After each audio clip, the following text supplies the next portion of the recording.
한서연의 하루는 매일 아침 차가운 새벽 공기와 함께 시작되었다. 낡은 창문 틈으로 스며드는 희미한 햇살이 그녀의 좁은 원룸방을 비추면 서연은 가느다란 팔로 잠든 몸을 일으켰다. 그녀의 방은 마치 그녀의 삶을 대변하는 듯했다. 꼭 필요한 가구들만 놓인 텅 빈 공간.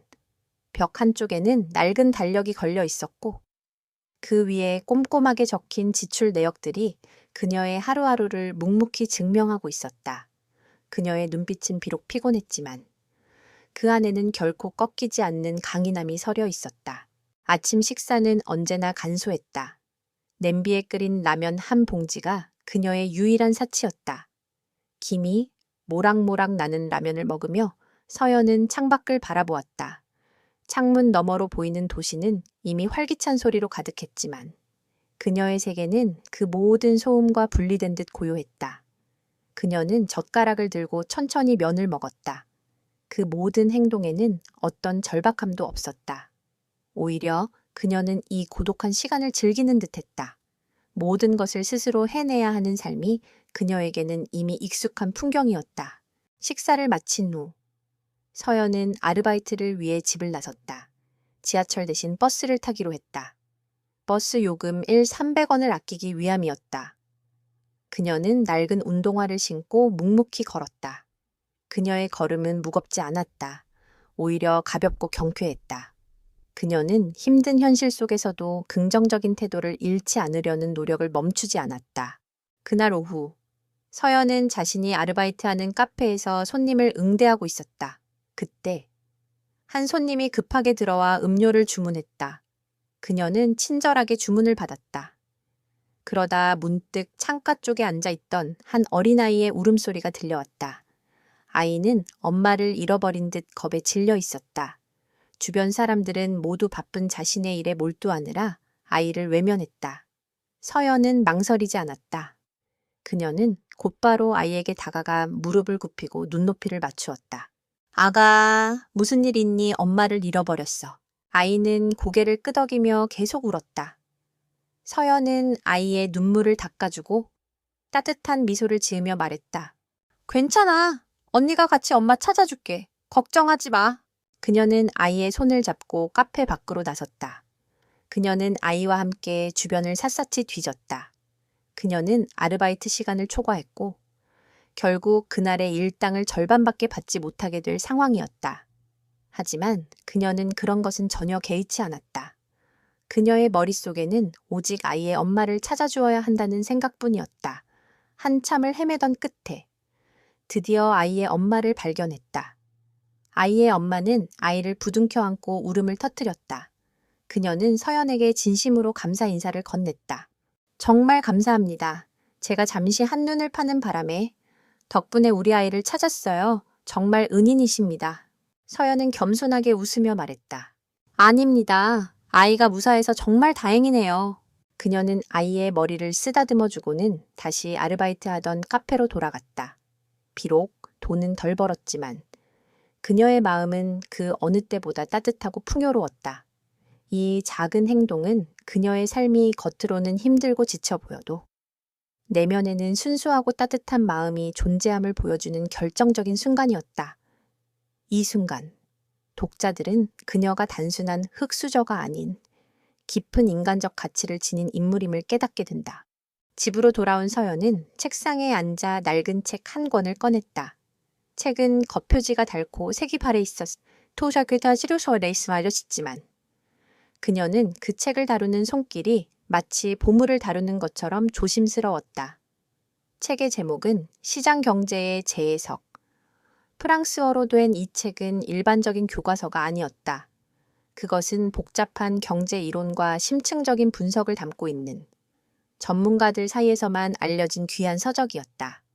서연은 책의 첫 페이지를 펼쳤다. 그곳에는 낯선 필체로 나의 가장 사랑하는 딸 서연에게 이 책이 네가 세상을 보는 눈이 되기를 아빠라는 문구가 적혀 있었다. 그리고 그 아래에는 이름이 아닌 S라는 이니셜이 정교하게 새겨져 있었다. 그녀는 그 문구를 읽으며 눈을 감았다. 그녀의 얼굴에는 아련한 슬픔과 함께 어떤 결의가 서려 있었다. 이 책은 그녀가 평범한 삶을 살아가고 있는 이유이자 동시에 그녀의 진짜 정체를 엿볼 수 있는 유일한 단서였다. 그때 그녀의 휴대폰에서 알림 소리가 울렸다. 그녀는 휴대폰을 확인하고는 한숨을 내쉬었다. 발신자는 오랜만에 연락하는 친구였다. 친구는 서연에게 좋은 아르바이트 자리가 있다며 알려주었다. 서연아, 내가 진짜 꿀알바 하나 알아냈는데 우리 학교에서 제일 유명한 한신그룹 회장님 댁 아들 과외 자리래. 시급도 엄청 높고 근무 시간도 자유롭대. 너한테 딱일 것 같아서 연락했어. 서연은 친구의 말에 잠시 망설였다. 그녀는 부유한 사람들과 얽히는 것을 꺼려했다. 과거의 아픔이 그녀에게 깊은 상처로 남아 있었기 때문이다. 그녀는 부유한 사람들의 세계가 얼마나 차갑고 냉혹한지 잘 알고 있었다. 하지만 친구는 서연의 학비를 언급하며 그녀를 설득했다. 서연아, 너 등록금도 내야 하고 할머니 약값도 드려야 하잖아. 이 기회 놓치지 마. 이건 하늘이 너한테 준 기회라니까. 친구의 말은 서연의 가슴을 꿰뚫는 듯했다. 그녀는 등록금과 할머니 약값이 절실했다. 그녀는 잠시 생각에 잠겼다. 이 과외 자리가 그녀의 삶을 어떻게 바꿀지, 그리고 그곳에서 그녀를 기다리고 있는 운명이 무엇인지 그녀는 아직 알지 못했다. 그녀는 결국 친구에게 알겠다고 대답했다. 그녀는 자신이 지금 내린 결정이 그녀의 조용하고 평온했던 삶에 거대한 폭풍을 몰고 올 것이라는 것을 꿈에도 생각하지 못했다. 한서연은 한신그룹 강 회장 댁 과외 자리를 수락한 뒤 며칠 동안 마음이 복잡했다. 그녀는 화려하고 냉정한 부유층의 세계를 다시 마주하는 것이 두려웠다. 그러나 학비와 할머니의 약값이라는 현실적인 문제가 그녀를 짓눌렀고 그녀는 어쩔 수 없이 과외를 시작하기로 결심했다. 그녀는 친구에게서 받은 주소를 확인하고 약속된 시간에 맞춰 강 회장 댁으로 향했다. 강 회장 댁은 서연의 상상 그 이상이었다. 서울 외곽의 숲속에 자리 잡은 대저택은 마치 동화 속의 궁전 같았다. 높이 솟은 철문과 잘 가꿔진 정원, 그리고 웅장한 건물은 그녀의 마음을 압도하기에 충분했다. 서연은 잠시 주저했지만 이내 마음을 다잡고 초인종을 눌렀다. 문을 열고 나온 사람은 집안일을 총괄하는 듯한 중년 여성이었다. 그녀는 서연을 훑어보더니 차가운 표정으로 말했다. 과외 선생님이시죠? 들어오세요. 도련님은 2층 서재에 계십니다. 서연은 조심스럽게 안으로 들어섰다. 대리석 바닥과 화려한 샹들리에, 그리고 고가의 미술품들이 곳곳에 놓여 있었다. 그녀는 그 모든 것들이 낯설고 불편하게 느껴졌다. 그녀는 중년 여성의 안내를 받아 2층으로 올라갔다. 서재의 문을 열자 넓은 공간에는 수많은 책들이 가득했고 그 한가운데에 한 소년이 앉아 있었다. 바로 강지우였다. 지우는 태블릿 PC로 게임을 하고 있었는데 서연의 등장에도 전혀 신경 쓰지 않는 듯했다. 서연은 조용히 지우의 옆에 앉았다. 안녕하세요. 저는 한서연이라고 해요. 오늘부터 지우 학생의 과외를 맡게 되었어요. 지우는 서연을 힐끗 쳐다보더니 다시 게임에 집중했다. 흥? 또 엄마가 보낸 사람이에요. 난 과외 같은 거 안 해요. 다들 몇 번 오다가 내가 말하는 거 못 알아듣고 도망갔거든요. 지우의 말에는 냉소와 반항심이 가득했다. 서연은 그의 태도에 당황하지 않았다. 그녀는 침착하게 말했다. 지후 학생이 원하지 않는다면 저도 억지로 가르치지 않을게요. 하지만 한 가지만 약속해 주세요. 제가 하는 말에 귀 기울여 줄 수 있나요? 지우는 서연의 의외의 반응에 게임을 멈추고 그녀를 쳐다보았다. 그는 서연의 차분하고 온화한 눈빛에서 이전의 과외 선생님들과는 다른 무언가를 느꼈다. 그는 잠시 망설이다가 고개를 끄덕였다. 서연은 교과서 대신 지우가 하는 게임에 대해 물었다. 지우는 신이 나서 게임의 규칙과 전략에 대해 설명했다. 서연은 그의 이야기를 진지하게 들어주었고 그 과정에서 지우의 뛰어난 논리력과 문제 해결 능력을 발견했다. 서연은 지우의 장점을 칭찬하며 말했다. 지우 학생은 게임의 규칙을 정말 잘 이해하고 있네요. 그리고 전략을 세우는 능력도 뛰어나고요. 공부도 게임과 같아요. 규칙을 이해하고 전략을 세우면 훨씬 재미있고 쉬워져요. 지우는 서연의 말에 흥미를 느꼈다. 그는 서연이 자신을 단순한 문제아로 취급하지 않고 진심으로 이해하려 한다는 것을 느꼈다. 그는 서연에게 마음을 열기 시작했다. 그때 서재의 문이 열리고 한 남자가 들어왔다. 바로 지우의 아버지이자 한신그룹의 총수인 강진우였다. 그는 서연을 위아래로 훑어보더니 차가운 표정으로 말했다. 당신이 새로운 과외 선생인가? 서연은 지우를 가르치는 동안 그의 아버지인 강 회장과 마주칠 수밖에 없었다. 강진우는 서연의 평범한 옷차림과 수수한 외모를 보고 실망한 듯했다. 그는 서연의 외모와 출신 배경을 단번에 무시했다. 자네처럼 평범한 사람이 지우를 제대로 가르칠 수 있을지 의문이군. 지우는 똑똑하지만 반항심이 강해. 내 아들을 가르치려면 단순한 지식만으로는 안 될 거야.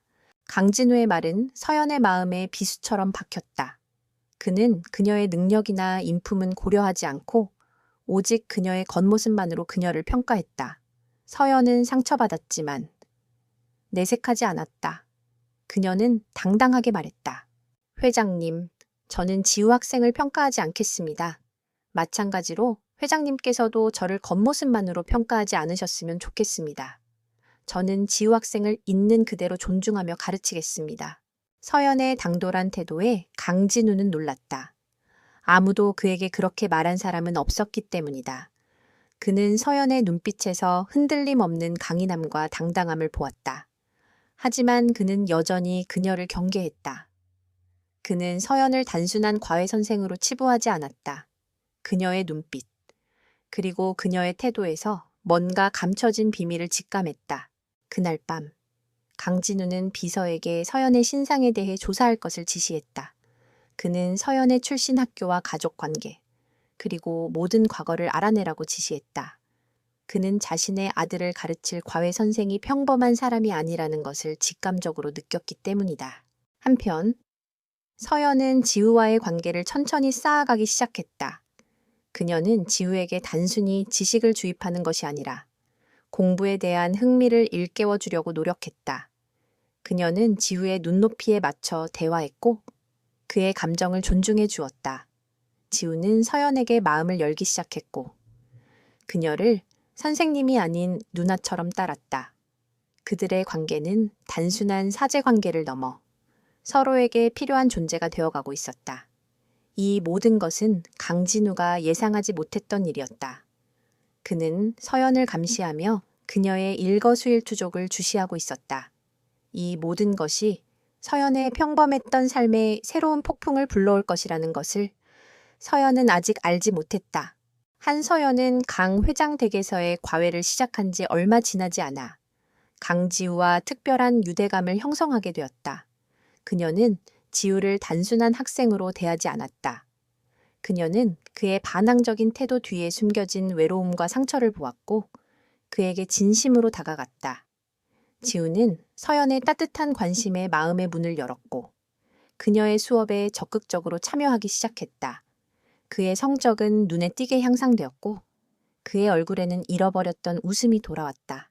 그러나 이 모든 변화를 강진우 회장은 의심의 눈초리로 지켜보고 있었다. 그는 서연의 보고서와 행동을 면밀히 관찰했지만 그녀에게서 어떤 수상한 점도 발견하지 못했다. 그녀는 그저 성실하고 착실한 과외 선생님처럼 보였다. 하지만 강진우의 직감은 그녀가 평범하지 않다는 것을 계속해서 속삭였다. 그는 그녀의 눈빛에서 느껴지는 깊이와 침착함이 그가 이제껏 만나왔던 어떤 사람과도 다르다고 생각했다. 어느 날 오후, 서연은 지우와 함께 서재에서 공부를 하고 있었다. 지우는 수학 문제를 풀다가 막히자 짜증을 내기 시작했다. 아, 짜증. 나 왜 이렇게 복잡해? 이딴 거 배워서 어디다 써먹는다고. 지우는 문제지를 구겨서 던져버렸다. 서연은 지우를 야단치는 대신 그가 왜 그렇게 짜증을 내는지 물었다. 지우는 한숨을 쉬며 말했다. 이 문제, 우리 회사 주식 계산이랑 비슷하대. 우리 아빠가 늘 주식이 어떻고, 경제가 어떻고, 나도 그런 거 배워야 한대. 지우의 말에 서연은 잠시 침묵했다. 그녀의 눈빛에 묘한 빛이 스쳐 지나갔다. 그녀는 구겨진 문제지를 펼치고 문제의 핵심을 짚어주기 시작했다. 그녀는 수학 공식을 설명하는 대신 그 공식이 실제로 기업의 주식 가치를 계산하고 경제 흐름을 예측하는 데 어떻게 사용되는지를 설명했다. 그녀의 설명은 논리적이고 명쾌했다. 그녀는 복잡한 경제학 이론을 지우가 이해하기 쉽게 비유를 들어 설명했고, 지우는 그녀의 설명에 점점 빠져들었다. 서연은 무의식적으로 프랑스어로 된 경제학 용어들을 사용하기 시작했다. 그녀는 지우에게 자유시장과 독점시장의 차이를 설명하며 그녀가 늘 읽던 낡은 책에서 보았던 이론들을 자연스럽게 인용했다. 그녀의 설명은 단순히 지식을 전달하는 것을 넘어 지우에게 세상을 보는 새로운 시각을 열어주었다. 그녀는 지우에게 한 가지 질문을 던졌다. 만약 어떤 기업이 한 시장을 독점하고 있다면 그 기업이 해야 할 가장 중요한 일은 무엇일까? 지우는 잠시 생각에 잠기더니 가격을 엄청나게 올려서 돈을 많이 버는 거라고 대답했다. 서연은 미소를 지으며 고개를 저었다. 아니, 진정한 독점 기업이라면 단기적인 이익을 좇는 대신 미래를 위한 투자를 해야 해. 기술 혁신에 투자하고 소비자를 위한 더 나은 가치를 창출해야 하지. 그렇지 않으면 가면 언젠가 더 나은 경쟁자가 나타나 그 독점의 자리를 빼앗아 갈 테니까. 그게 바로 이 책의 저자가 말하고자 하는 핵심이야. 이 모든 것을 서재 밖에서 몰래 듣고 있던 사람이 있었다. 바로 강진우 회장이었다. 그는 서연의 깊이 있는 설명과 논리 정연한 사고의 경악을 금치 못했다. 그녀의 지식은 단순한 과외 선생님의 수준을 넘어 최고의 경제 전문가들과 어깨를 나란히 할 정도였다. 특히 그녀가 언급한 책의 저자에 대한 언급과 프랑스어 용어 사용은 그에게 깊은 인상을 남겼다. 강진우는 그녀의 정체에 대해 더 큰 의구심을 품게 되었다. 그는 즉시 비서를 불러 서연이 언급한 책과 그 저자에 대해 조사할 것을 지시했다. 그는 자신의 직감이 옳았음을 확신했다. 서연은 평범한 사람이 아니었다. 그녀는 무언가를 숨기고 있었다. 그리고 그 숨겨진 진실은 그녀의 과거와 깊이 연관되어 있을 것이라고 그는 생각했다. 한편 지우는 서연의 가르침에 완전히 매료되었다. 그는 이제 더 이상 공부를 싫어하지 않았다. 그는 서연에게 더 많은 것을 배우고 싶어 했고, 서연의 가르침은 그에게 단순한 지식을 넘어 삶의 지혜를 선물했다. 이처럼 서연은 자신의 재능을 불가피하게 드러냈다. 그녀는 지우를 가르치는 과정에서 자신의 지식과 통찰력을 숨기지 못했고, 그 재능은 그녀를 계속해서 의심하던 강진우에게 깊은 인상을 남겼다. 이로 인해 강진우는 서연의 정체에 대해 더 깊이 파고들기로 결심했다. 서연이 의도하지 않은 채 드러난 이 작은 불씨는 이제 그녀의 삶을 뒤흔들 거대한 불길로 번질 준비를 하고 있었다. 강진우 회장은 서연의 숨겨진 재능에 대한 의심을 확신으로 바꾸었다. 비서에게 서연이 언급했던 프랑스어 경제서적과 저자에 대한 조사를 맡기자 곧 충격적인 결과가 돌아왔다. 그 책의 저자는 10년 전 불의의 사고로 세상을 떠난 전설적인 경제학자 한석훈 박사였고, 책 첫 페이지의 이니셜 S는 그의 하나뿐인 딸, 서연의 이름이었다. 강진우는 이 모든 사실의 전율을 느꼈다. 한서연, 그녀는 단순히 과외 선생님이 아니라 한때 재계에서 존경받던 한석훈 박사의 딸이자 막대한 유산을 상속받을 유일한 후계자였던 것이다. 그러나 강진우는 서연에게 이 사실을 바로 묻지 않았다. 그는 그녀가 왜 자신의 신분을 숨기고 평범한 삶을 살고 있는지 궁금했다. 그리고 그는 그녀의 진정한 능력을 시험해보고 싶었다. 서연이 단순히 유산만 물려받은 것이 아니라 아버지의 천재적인 재능까지 이어받았는지 확인하고 싶었다. 그날 오후 강진우는 서연을 자신의 집무실로 불렀다. 넓고 차가운 분위기의 집무실에는 강진우와 서연 둘뿐이었다. 강진우는 서연을 뚫어지게 바라보았다. 서연은 그의 시선에 불편함을 느꼈지만 내색하지 않고 침착하게 서 있었다. 한서연 씨, 과외 선생님으로서의 역할은 훌륭하게 수행하고 있는 것 같소. 하지만 내 아들을 가르칠 자격이 있는지 확인하기 위해 한 가지 시험을 해보겠소. 서연은 아무 말 없이 강진우의 다음 말을 기다렸다. 우리 한신그룹이 현재 진행하고 있는 신규 사업이 있소. 복잡한 시장 분석과 기업 인수합병 문제가 얽혀있는 프로젝트인데 내가 자네에게 이 프로젝트의 문제점을 분석하고 해결책을 제시해 주었으면 하오? 강진우는 서연에게 프로젝트 관련 서류 뭉치를 던지듯 건넸다. 서류는 한눈에 봐도 방대한 양이었다. 그는 서연의 표정을 살폈다. 서연은 당황하거나 놀라는 기색 없이 그저 조용히 서류를 받아들었다. 그녀의 눈빛은 흔들림 없이 단호했다. 회장님, 이 문제는 단순히 저의 능력을 시험하는 것이 아니라 저의 삶을 통째로 뒤흔들 수도 있는 문제입니다. 제가 이 문제를 해결하지 못하면 저는 지우의 곁에서 떠나야 하는 겁니까? 강진우는 서연의 정곡을 찌르는 질문에 잠시 당황했다. 그러나 그는 곧 차가운 미소를 지으며 말했다. 그렇소?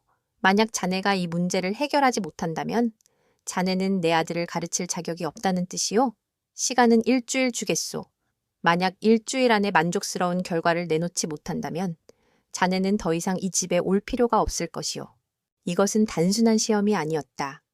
그것은 서연의 삶을 위협하는 잔인한 게임이었다. 강지누는 서연이 이 문제를 해결하지 못할 것이라고 확신했다. 그는 그녀의 아버지의 재능은 인정했지만 그녀가 그 재능을 이어받았을 것이라고는 믿지 않았다. 게다가 그녀는 이 모든 문제를 홀로 감당해야 했다. 그녀의 곁에는 아무도 없었다. 서연은 집으로 돌아왔다. 그녀는 방대한 서류 뭉치를 책상에 올려놓고 한숨을 내쉬었다. 그녀는 혼자였다. 그녀를 도와줄 사람도, 그녀의 고민을 들어줄 사람도 없었다. 그녀는 일주일이라는 촉박한 시간 안에 모든 것을 해내야 했다. 그녀의 어깨는 무거웠지만 그녀의 눈빛은 결코 흔들리지 않았다. 그녀는 아버지의 유산을 이어받은 후계자로서, 그리고 지후의 유일한 누나로서 이 문제를 해결해야 할 의무가 있다고 생각했다. 그녀는 밤을 새워가며 서류를 읽고 또 읽었다. 복잡한 숫자들과 난해한 경제 이론들이 그녀의 머릿속을 가득 채웠다. 그녀는 커피 한 잔으로 밤을 지새웠다. 밖에서는 새벽을 알리는 새소리가 들려왔지만 그녀의 방은 여전히 고요했다. 그녀는 오직 서류에만 집중했다. 그녀의 손은 연필을 쥐고 끊임없이 움직였다.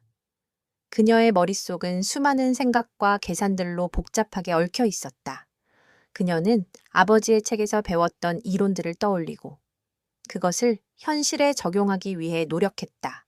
이 모든 상황을 지우는 서연의 방 앞에서 몰래 지켜보고 있었다. 그는 서연이 힘들어하는 모습에 가슴이 아팠다. 그는 서연에게 다가가 도와주고 싶었지만 강진우의 섯을 펄언 경고 때문에 다가갈 수 없었다. 그는 서연이 방에서 밤늦도록 공부하는 소리를 들으며 그녀의 고통을 함께 나누는 듯한 슬픔을 느꼈다. 그는 서연이 이 시험에서 꼭 이겨내기를 기도했다. 일주일이 지났다. 서연의 눈은 피로에 붉게 충혈되었지만 그녀의 얼굴에는 어떤 결의가 서려 있었다. 그녀는 모든 것을 정리한 보고서를 들고 다시 강진우의 집무실로 향했다. 그녀의 손에는 그동안의 노력과 헌신이 담겨 있었다. 그녀는 이제 더 이상 옛날의 그 초라한 소녀가 아니었다. 그녀는 자신의 능력과 지혜로 모든 것을 이겨낸 진정한 전사였다. 그녀는 이제 자신의 운명의 정면으로 맞설 준비가 되었다. 이 모든 것은 앞으로 다가올 거대한 폭풍의 서막에 불과했다. 일주일 후, 한서연은 강진우 회장의 집무실로 향했다. 그녀의 손에는 며칠 밤을 새워가며 완성한 보고서가 들려 있었다. 그녀의 얼굴은 피곤함으로 살짝 그늘져 있었지만 눈빛만은 그 어느 때보다 빛나고 있었다. 그녀는 이제 더 이상 시험받는 존재가 아니었다.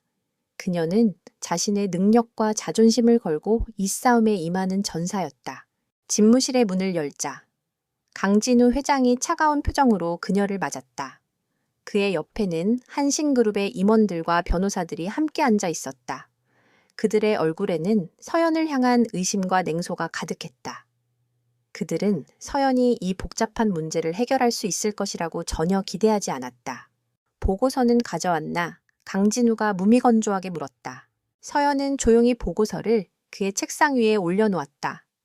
보고서의 표지에는 한신그룹 신규 사업 분석 및 대안 제시라는 제목이 정교하게 적혀 있었다. 강진우는 보고서를 한 장 한 장 넘기기 시작했다. 그의 표정은 처음에는 무관심했지만 페이지가 넘어갈수록 점차 진지해지기 시작했다. 그의 옆에 앉아 있던 임원들도 보고서의 내용을 훑어보며 놀라움을 금치 못했다. 보고서에는 신규 사업이 직면한 문제점들이 날카롭게 분석되어 있었고 그에 대한 해결책 또한 구체적이고 혁신적이었다.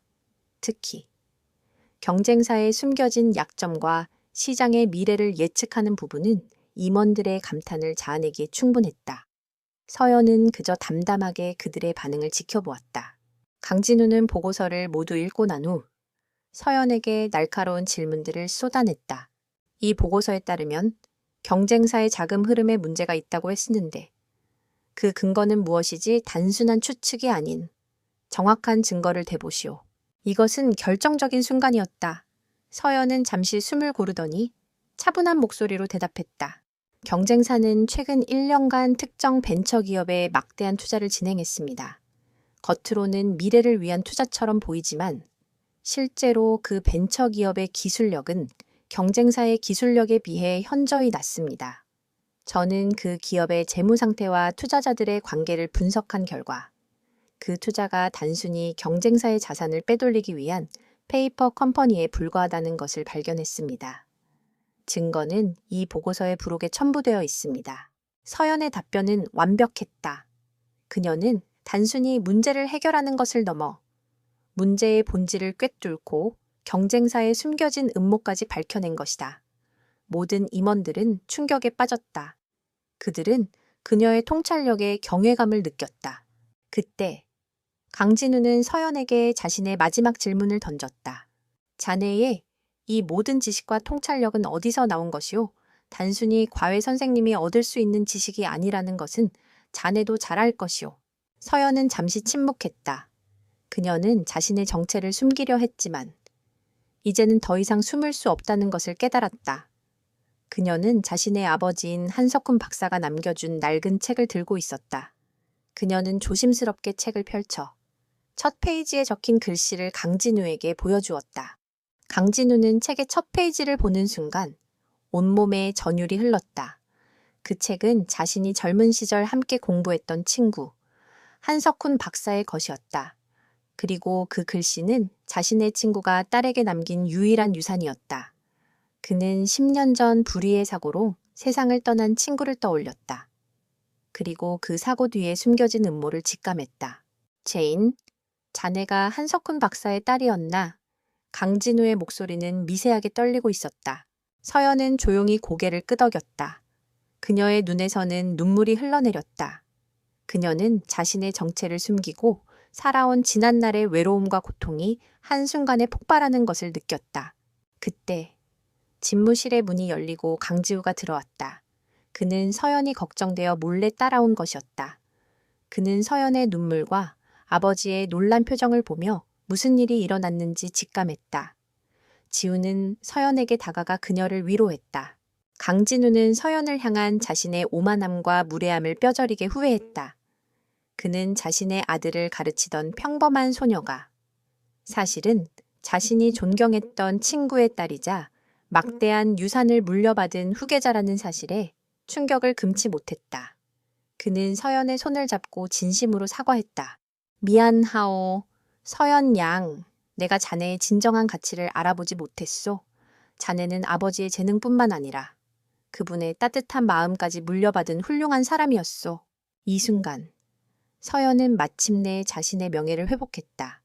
그녀는 더 이상 숨어 지내던 소녀가 아니었다. 그녀는 자신의 능력과 지혜로 자신의 가치를 증명했고 자신의 아버지의 명예를 지켜낸 진정한 영웅이었다. 그녀의 눈물은 더 이상 슬픔의 눈물이 아니었다. 그것은 지난날의 고통을 씻어내고 새로운 시작을 알리는 희망의 눈물이었다. 한서연의 진실이 밝혀진 후 강진우 회장은 즉시 태도를 바꾸었다. 그는 서연에게 진심으로 사과하며 그녀를 한신그룹의 최고 고문으로 영입하겠다고 제안했다. 서연의 통찰력과 지혜는 그에게 깊은 인상을 남겼고 그는 그녀의 능력을 한신그룹의 미래에 꼭 필요하다고 생각했다. 하지만 서연은 그의 제안을 정중하게 거절했다. 회장님, 저는 회장님의 제안에 감사드립니다.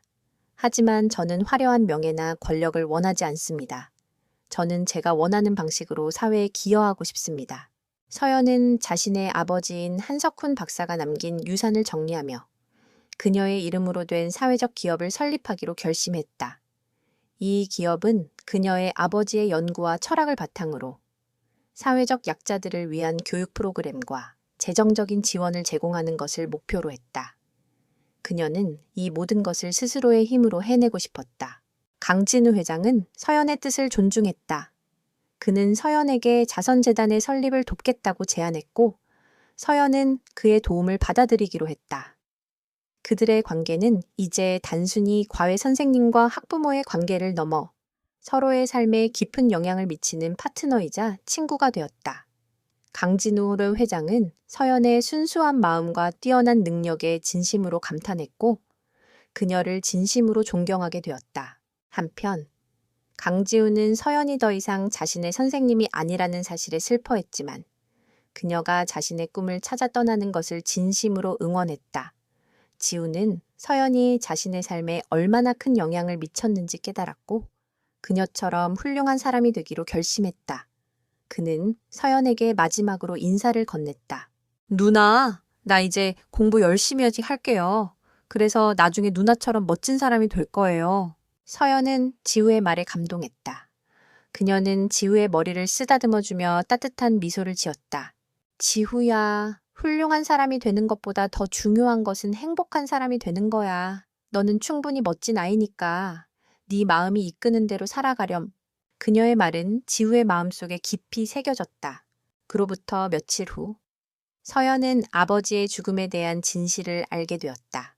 그녀의 아버지는 단순한 사고로 세상을 떠난 것이 아니었다.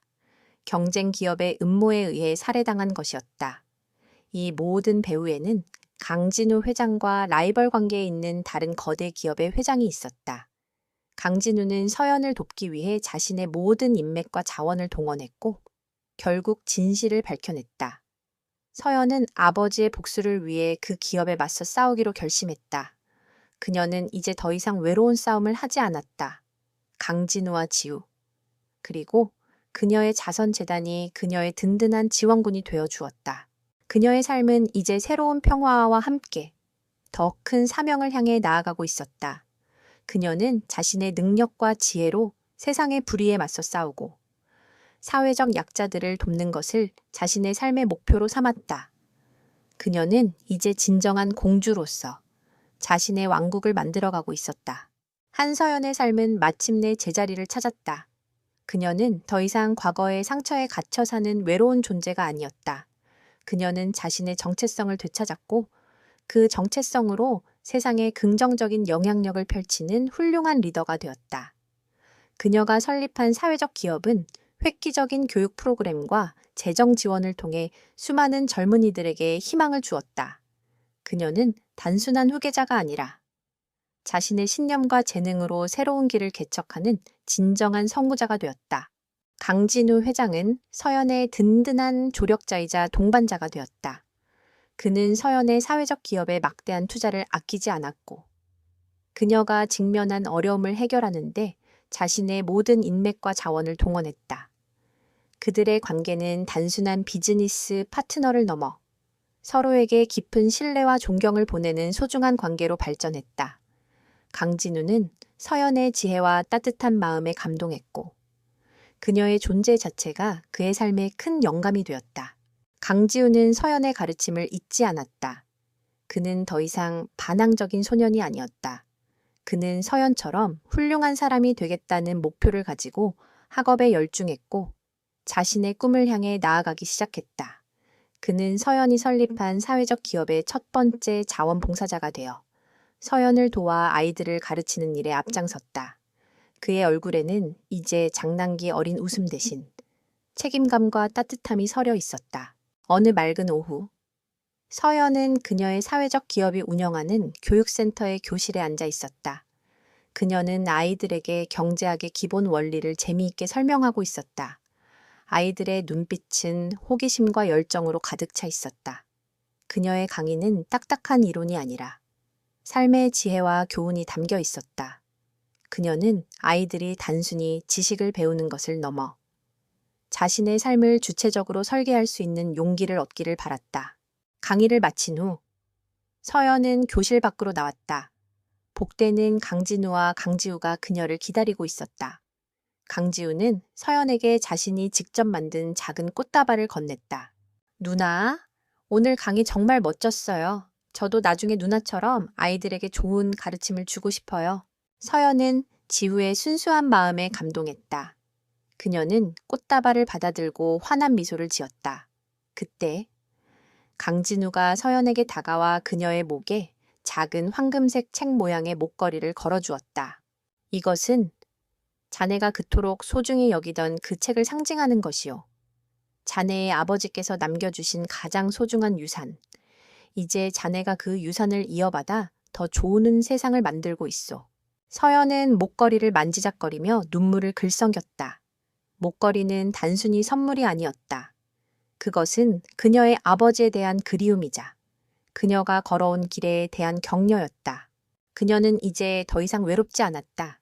그녀는 자신의 아버지의 사랑을 되찾았고 자신의 가치를 인정해주는 소중한 사람들을 얻었다.